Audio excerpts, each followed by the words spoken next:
Within Chainsaw Man there is a species which has no name, who had their name eaten by the Chainsaw Devil and yet continue to exist as an exception to what is otherwise seemingly an absolute law, at least from the way Makima explains it. We aren't here to discuss how they are for now, but rather how to make them not. In other words, how do you kill a hybrid? What is capable of permanently putting down one of these hybrids of devil and human, because thus far we have seen them pull off stunts which would certainly result in the death of another devil. Even one shown to be quite powerful like the Blood Devil wouldn't survive being beheaded or burning up in the atmosphere, to name a couple of the absurd things that these characters have managed to survive, in one case while being significantly weakened and independently. That isn't to say that these devils are especially durable, although they certainly are quite durable in their own right.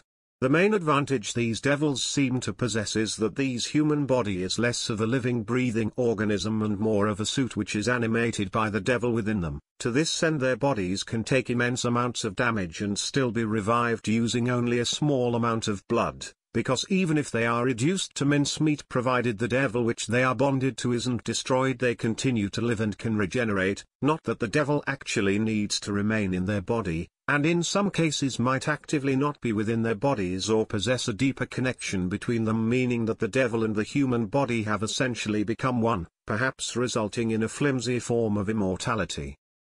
Furthermore, we see that hybrids don't seem to age from the point in time they became one, best seen with Wanxie, who doesn't seem to age at all despite spending several years with Kishibe, in which he shows clear signs of aging. So if mutilation and time won't do them in, what will?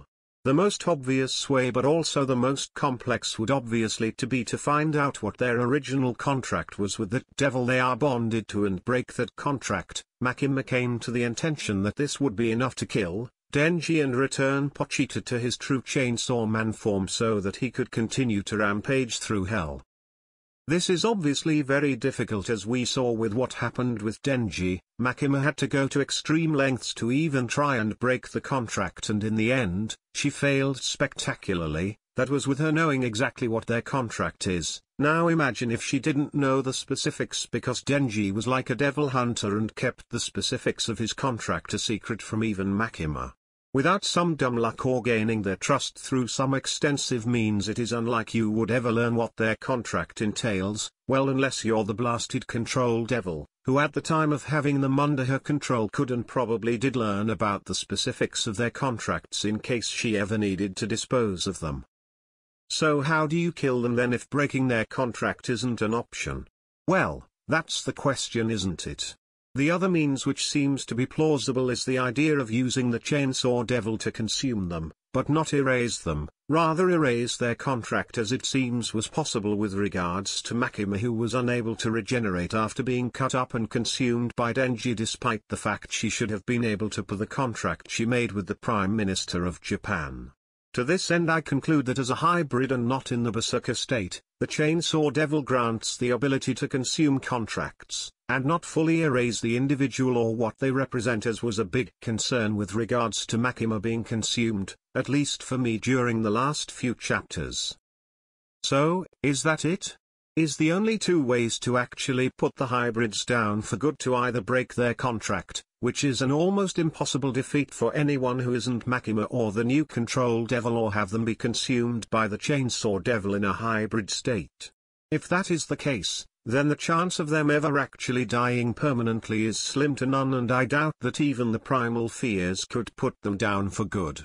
However, this doesn't make them invincible or all-powerful. Far from it. We already know that they can be defeated, and that in a situation where their body is dismembered while existing in their human state, at the very least, they require assistance to heal and take on their devil forms.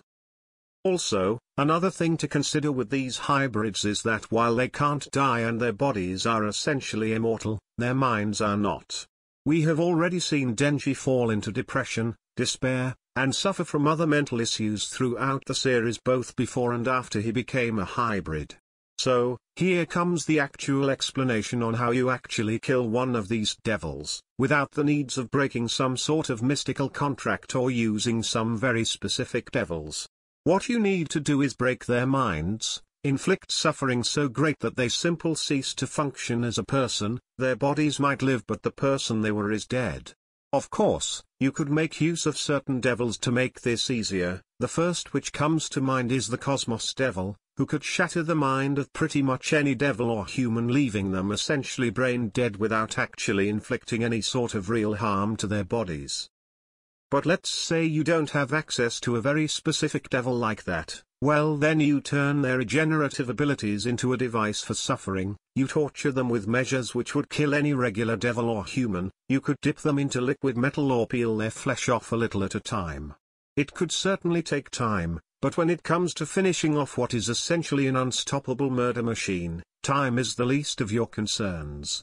Now, this was all considered without getting into hypothetical devils which might exist, like a death devil, because otherwise them would become an infinite number of abstract and complex ways to kill them, so I wanted to stick with what we already had for this video. What do you guys think? Did I cover all my bases, or do you have your own ideas on how to eliminate these monsters?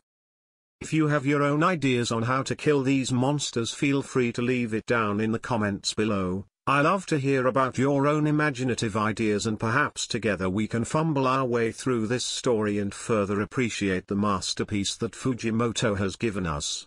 If you liked the video, don't forget to like. If you want to see more videos from me, don't forget to subscribe. I have been the Anonymous Weeb, and I wish you a good day or night wherever you are.